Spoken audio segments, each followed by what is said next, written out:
તમે ગમે તેટલા નોલેજેબલ હો પણ તમે વારે વારે ડિસ્ટર્બ થઈ જતા હો તો તમે શાણપણામાં નથી આવ્યા, હજી એ કેટેગરી નથી આવી. તમે દુનિયાભરના દરેક ક્ષેત્રનું નોલેજ હોય, ઘણા બધા એવા હોય છે બહુ માહિતી હોય પાસે, ઘણા બધા પાસે 2G 3G સ્પેક્ટ્રમ રાફેલની એટલી બધી માહિતી હશે તો કદાચ જેપીસી ગોઠવાય પીએમઓ માં તો એને મેમ્બર તરીકે લેવા પડે એટલી માહિતી હોય. પણ એની સામે કોઈ બે વાર જોતું હોય તો એને પ્રશ્ન થાય કેમ જોતો હશે, કેમ જોતો હશે, એટલું એનું મન વીક હોય. આપણે પણ જો ને ગેધરિંગમાં જઈએ ત્યારે આપણને એમ પ્રશ્ન થાય કે પેલો માણસ 3 વખત મારી સામે જોતો હતો, કેમ જોતો હશે? હવે જવાબ તમને કહું, આંખ છે ને જોવે, સિમ્પલ. તો કે 4થી 5મી વાર જોયું, 3 વાર જ જોયું તું, 2 વાર તો આમ જોતો હતો, તું વચ્ચેથી પસાર થયેલો. એટલે નાના નાના સંજોગો પરિસ્થિતિને આપણે એટલી બધી ડાઉટથી જોઈએ છે કારણ કે આપણું mind is weak, is cheap, is mean. એટલે આપણે તરત ડિસ્ટર્બ થઈ જઈએ છીએ. આવું કેમ થયું? નહોતું થવું જોઈતું. આવું કેમ થયું જે બરોબર નથી?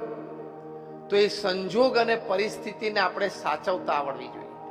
Setbacks are part of life. Failure is part of life. Fall is part of life. Yes or no? Setback, failure અને fall તો જીવનનો એક ક્રમ છે. અને some of the best lessons you learn from that. જીવનમાં મોટી પછડાટ ના આવી હોય તો ભગવાનને એકવાર પ્રાર્થના કરવી કે એવો સંજોગ મારા જીવનમાં આવે કે મોટી પછડાટ આવે, એવી પ્રાર્થના કરવી. આવી પ્રાર્થના તમને પૃથ્વી પર કોઈ નહીં શીખવાડે, હું શીખવાડું છું. આપણને એમ જ પ્રાર્થના કરીએ છીએ ભગવાન બધું મારું સારું થાય ને, દીકરાનું લગ્ન થઈ જાય ને, દીકરી સુખી થઈ જાય ને, છોકરો પરદેશ ભણવા જાય ને, ધંધો સારો ચાલે, એવી જ પ્રાર્થના કરીએ.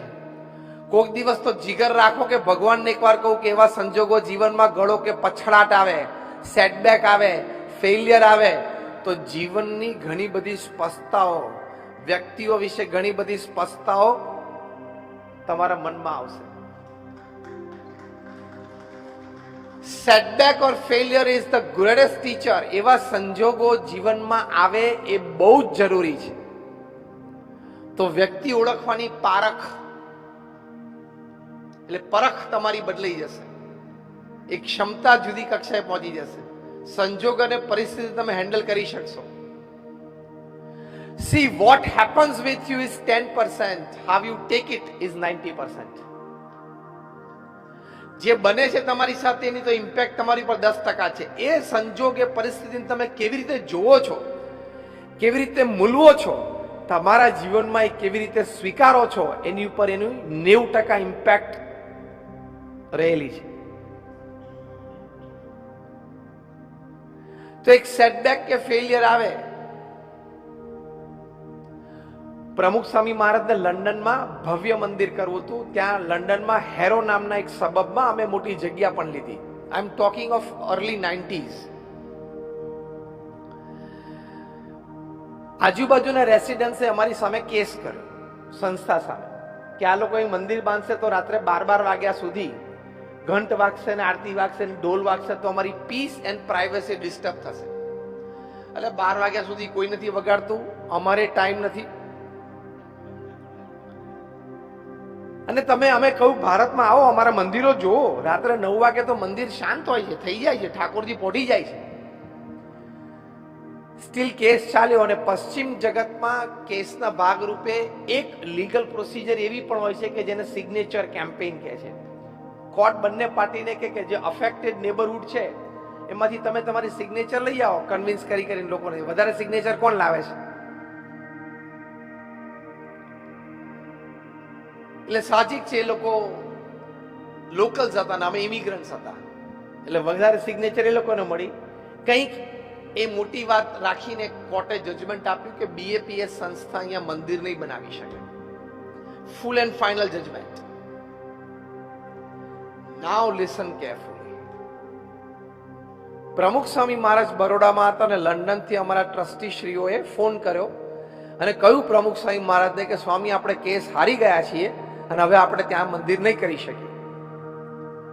અમારા વડીલ સંત પૂજ્ય વિવેક સાગર સ્વામી સામે જ ઉભા હતા. એ આ પ્રસંગના પ્રત્યક્ષ સાક્ષી.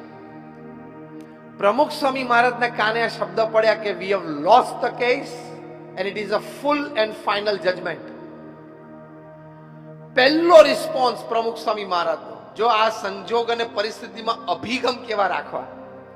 એક સેટબેક તો આવ્યો લાઈફમાં, મોટો ઝાટકો તો આવ્યો. પ્રમુખ સ્વામી મહારાજે એક ઝાટકાને કેવી રીતે લીધો ને એ આપણે શીખવાનું છે. એ જીવન છે. પ્રમુખ સ્વામી મહારાજના ચહેરા ઉપર એક લકીર પણ ફરી નહીં, નોટ અ સિંગલ વ્રિંકલ ચેન્જ્ડ. પહેલું વાક્ય પ્રમુખ સ્વામી મહારાજ બોલ્યા, જેવી ભગવાનની ઈચ્છા. આ શબ્દોમાં બહુ તાકાત છે. બીજું વાક્ય પ્રમુખ સ્વામી મહારાજ બોલ્યા કે આપણે આપણો પુરુષાર્થ કરી લીધેલો, હવે જે પરિણામ આવ્યું એ આપણે સ્વીકારી લેવાનું. કેટલી સ્થિરતા રે. આપણે આપણો પુરુષાર્થ કરી લીધો, બધા રિસોર્સિસ આપણે કામે લગાડી દીધા, હવે પછી જે પરિણામ આવ્યું એ આપણે સ્વીકારી લેવાનું, કારણ કે એનાથી વિશેષ તો આપણે કંઈ કરી શકીએ હતા જ નહીં. અને the third thing is determination. પ્રમુખ સ્વામી મહારાજે કહ્યું કે આપણે નક્કી કર્યું છે કે અહીંયા મંદિર કરવું છે, એટલે કરવું તો છે જ. બીજી જગ્યા શોધવા માંડો, કરશું. બીજી જગ્યા શોધી નિસ્તેનમાં કર્યું. 1995 ઉદ્ઘાટિત થયું ત્યારે રીડર્સ ડાયજેસ્ટે લખ્યું કે it is the 8th wonder of the world. તમે આજે પણ નિસ્દન જાઓ તો એ મંદિર beautiful exhibition of Indian culture, અને સમગ્ર ઇંગ્લેન્ડ દેશની એક પણ સ્કૂલ બાકી નહીં હોય જેના વિદ્યાર્થીઓએ આ મંદિરની વિઝિટ નહીં લીધી હોય. અને અત્યારે ધ 100 ટોપ આઇકોનિક બિલ્ડિંગ્સમાં એ BAPS સ્વામિનારાયણ મંદિર નિસ્દન લંડનનો સમાવેશ છે. કામ પણ એવું કર્યું, પણ આમ ડઘાઈ ન ગયા. આપણે શું થાય કે આ કેમ બન્યું, આ મુખ્ય પ્રશ્ન હોય છે. મેં કોઈનું ખોટું નથી કર્યું તોય મારી જોડે આવું કેમ બન્યું, આ મુખ્ય પ્રશ્ન હોય છે. બધા હા પાડો છો એટલે વાત તો સાચી છે ને. મેં કોઈનું ખોટું નથી કર્યું તો મારી સાથે કેમ આવું કર્યું, આ એક પ્રશ્ન. બીજો પ્રશ્ન, મેં મારી બુદ્ધિ, શક્તિ, આવડત, હોશિયારી, રિસોર્સિસ બધા કામે લગાડેલા, તો એમ મારા પ્લાનિંગ પ્રમાણે મને સક્સેસ કેમ ના મળ્યો, એ બીજો પ્રશ્ન. હું પ્રેક્ટિકલ વાત કરું છું ને, યસ ઓર નો. આ મનમાં આપણે રહે છે. પણ એક વાત સમજી રાખવાની, શ્રીમદ ભગવદ્ ગીતામાં ભગવાન શ્રી કૃષ્ણએ અર્જુનને કહ્યું, કર્મણ્યવાધિકારસ્તે મા ફલેષુ કદાચના. શું કીધું અર્જુનને? કે કર્મ કરવું એ તારો અધિકાર છે, તારું ફરજ છે, પણ પરિણામ ભગવાને કહ્યું કે હું નક્કી કરીશ. કેમ? કે if there are 10 factors which are in your control to bring success to the project, there are 10 factors which can bring failure to the project which are not in your control. સીધી વાત છે. અને આ શ્લોકનો તમને practical અનુભવ બધાને છે, પણ તમે વિચાર નથી કર્યો ને, એટલે તમને વારે વારે ડિપ્રેશન અને ફ્રસ્ટ્રેશન, ફેલિયર વખતે આવે છે. આ શ્લોકનો તમને પ્રેક્ટિકલ અનુભવ જીવનમાં 10 વખત હશે. જો હવે હું બોલું ને એમાં તમે બધા હા પાડશો કે અમારે અમનો અનુભવ છે. શાંતિથી સાંભળજો. આપણને બધાને અનુભવ છે કે ઘણી વખત આપણે ખૂબ સારો પુરુષાર્થ કર્યો હોય, બધા રિસોર્સિસ કામે લગાડ્યા હોય, તોય આપણને સક્સેસ ઓછો મળે છે. હા કે ના? અને ઘણી વખત ઓછું પ્લાનિંગ હોય, એક્ઝિક્યુશન સંતોષકારક ન થયું તો ધાર્યા બાદનું પરિણામ આવી જાય. હા કે ના? તો શ્લોક સાચો ખોટો? કે ભગવાને કહ્યું કે તું કર્મ કરે જા, પરિણામ હું નક્કી કરીશ. પણ આપણે એનો વિચાર નથી કર્યો. આ વિચાર હોય તો કોઈ દિવસ સંજોગ અને પરિસ્થિતિમાં આપણે જરાય ચલાયમાન ન થઈએ. એક વાત તો નક્કી કરી જ રાખવાની કે સંજોગ અને પરિસ્થિતિ તો પોઝિટિવ કે નેગેટિવ હોય, હું મારી સ્થિરતા, મારો ધ્યેય, એમાંથી તો ક્યારે વિચલિત નહીં થવું, નહીં તો તમે જીવન હારી ગયા કેવા. તો આ છે સંજોગ અને પરિસ્થિતિ પ્રત્યેનો અભિગમ. સંજોગ અને પરિસ્થિતિ પ્રત્યેનો અભિગમ. એક હસતા હસતા એક દ્રષ્ટાંત આપું તમને. એકવાર એક baby mosquito was on it's maiden flight. નાનું મચ્છર બિચારું જન્મ્યું હતું, એની પહેલી ફ્લાઇટ હતી. એટલે એના મધર મોસ્કીટો અને ફાધર મોસ્કીટો, માતા પિતા બે જણા આમ જોતા હતા કે આપણો બેટો પહેલી ફ્લાઇટ લે છે. જેમ પહેલી વાર બાળક આમ 4 પગે ચાલતા શીખે તો માતા પિતાને આનંદ હોય ને જોવાનો, અને 2 પગે ચાલવાનું દોડવાનું શીખે તો માતા પિતાને આનંદ હોય કે દોડે છે. એટલે માતા પિતા બેબી મોસ્કીટોને જોતા હતા કે on it's maiden flight the mother, એમાં મધર બધા ઉત્સાહી હોય, વધારે એમ આનંદ હોય કે મારો બાળક ચાલતા શીખ્યો, દોડતા શીખ્યો.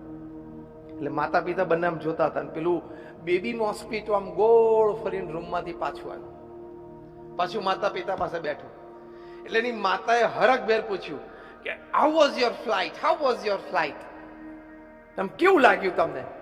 તો પેલી બેબી મોસ્કીટો કે મોમ,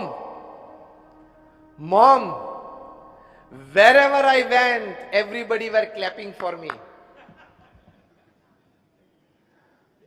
હું જ્યાં જ્યાં ગયો ને ત્યાં બધા મારી માટે તાલીઓ પાડતા હતા. ખબર પડી? મેં સ્વિચ તો દાબી હતી, પણ 2 ઝબકારા પછી લાઈટ ચાલુ થઈ ગઈ. હું જ્યાં જ્યાં ગયો ત્યાં બધા મારી માટે તાલી પાડતા હતા. શું એકચ્યુઅલી શું કરતા હતા? બધા એને મારી નાખવાનો પ્રયત્ન કરતા હતા. અરે મચ્છર ઉડે એટલે આપણે મારી નાખવાનો પ્રયત્ન કરતા હતા. ભલે લોકો મારી નાખવાનો પ્રયત્ન કરતા હતા, અભિગમ એ રાખવાનો કે તાલીઓ પાડતા હતા. જીવનમાં આનંદમાં રહેવું હોય તો આપણા હાથની વાત છે ને. લોકો તો જે કરવું હોય કરે. If you are principally right and not offending anybody, આ 2 શબ્દો યાદ રાખજો.